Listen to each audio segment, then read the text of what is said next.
So yeah, I would recommend Focus to anybody who's struggling with substance or even criminality.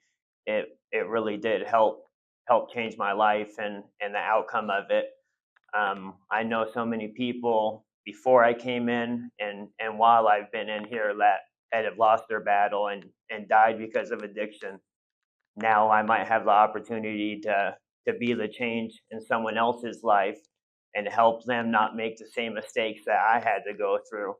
I feel like my life has led up to this moment, and this is what I was supposed to be, and everything I've gone through was for this to help people not have to go down the same road, have kids without their father, uh, and parents without their children because of this disease. So not only am I going to be a better father and a better son, I'm going to be a better community member because I'll be able to help other people maybe not go down the same path or divert their path and not have to go through the same things that I have.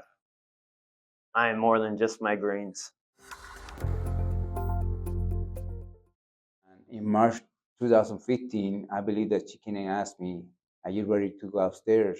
I said, "Yeah, I would volunteer to go upstairs." And ever since then, it didn't happen rapidly. Each and every program I did, especially men's work, PTSD, and houses of healing, it changed my life tremendously from night to day. And and not only that, just the people that when I went upstairs, I would never would mingle with people like that before. And now I'm just like, I talk to anybody. I was like, the mentality that I had back then to the mentality I had when I started going to the wellness unit, it was a big change in my life. And I came to understand my feelings more, my emotions a lot better, especially with the men's work group, because all my life I thought I had to live a certain way.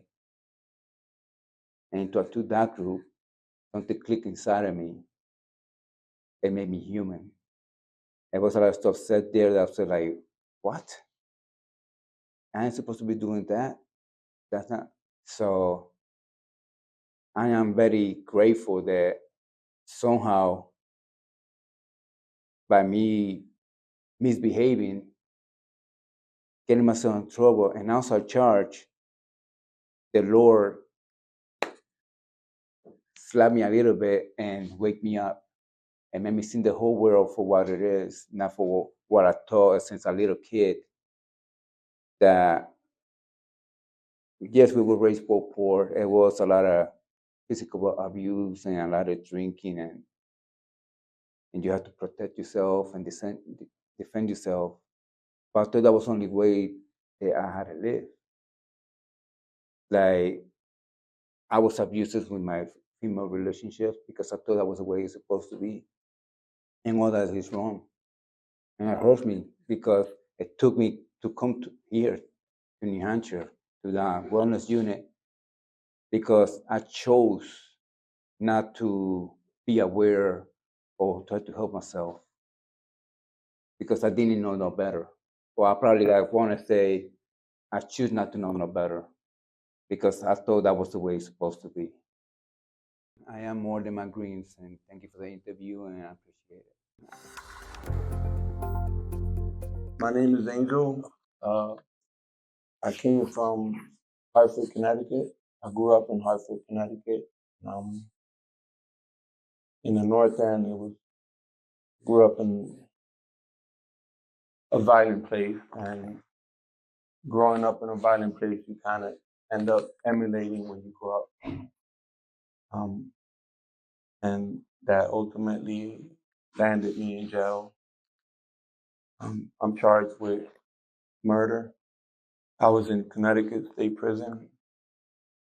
I knew I needed help. I asked for help, and the only help I got was medication. Uh, I was heavily medicated, and every day I was only asked 2 questions. Uh, are you homicidal or are you suicidal? Um, I never figured out what was the purpose because it never helped, and the medications never helped. All it did was put a Band-Aid on a big open wound, and I wanted more. I knew I wanted more. I was given a chance to write a package to get transferred out of state, and I took it. Before I was transferred out of state, I got weaned off my medication, and it was hard, but I did it. I came to New Hampshire State Prison, Concord, where I met with my first clinician, which was Barry Zanni. I've said this many times before. Barry Zanni, I think, changed my life and saved my life because he was the first person that treated me as a person. It wasn't, oh, we can give you this to take care of that, or we can give you that to take care of this. It was, how can I help you? I can help you by, let's talk about your problems. Let's talk about your life. Let's talk about your fears. Let's talk about your strengths. Let's pick up on how can you help me help you. That at that time was when I found out that I had PTSD and a bunch of other illnesses that he taught me how to deal with them. I truly felt that my life, like the old me it was done. I felt like I found a purpose. And I told Mr. Zanni, I said, Mr. Zanni, you've helped me in a way that I've never been helped before. And I want to emulate you. And he looked at me like with these, his face, he just said, Angel, you don't want to be like me. You want to be the best you could be. And at, obviously at that time, I was like, okay, and I didn't see it yet. But then I was transferred to Berlin, New Hampshire, where I'm currently now, and that's where I saw what he meant. I met these 3 great ladies, Miss Linda Hannigan, Miss Charlene Nickerson, and Miss Santee, and they kept trying to get me into this wellness unit, and I kept fighting it. I was like, I don't want to go there. I don't want to go there because I had these social prejudices, and I finally broke through those prejudices, and I went to the wellness unit. The wellness unit really showed me my strengths, my weaknesses, what I needed to work on. Now this is where it was putting in all the work and everything that I said I had to put work on there now. Now it's time to put everything on the table. And I did with we started doing certain groups like self-discovery, men's work, houses of healing. That was the one group that meant the most to me was houses of healing. That group meant so much to me because at that time I had no contact with my daughter. I would always talk about my need to be with my daughter or my need to see how she's doing or just to hear her voice and how much like everything that I did, I wanted to show my daughter that I'm not that person that you heard about. I'm this person that took all this time and put everything on the table to change his life, to be someone better. On chapter 13, leaving one of the houses of healing group, I got that opportunity. My older sister said to me, hey, someone wants to talk to you. When I heard the voice, hello, I hear the voice say, hello. I immediately knew it was my daughter. Wow, like now I see what everyone's been saying. Now I see how all these pieces and all these clues and everything that they've given me come to play right now. And the crazy thing is that I told my daughter, hey, you just don't know how many things I've been doing. I've been doing all these groups to work on myself, but and da da da. And she's like, really? And I was like, yeah. And I just wrote this. I just been doing all these groups, and I've been taking houses of healing, and I'm on chapter 13, and everything I've been doing so far is about my regret with not being a good dad to you. And she's like, really? And she's like, can I read that? And when I finished chapter 15, I sent her the whole book. That gave her an insight on what I was really feeling, what I was really regretting, what I was really holding back.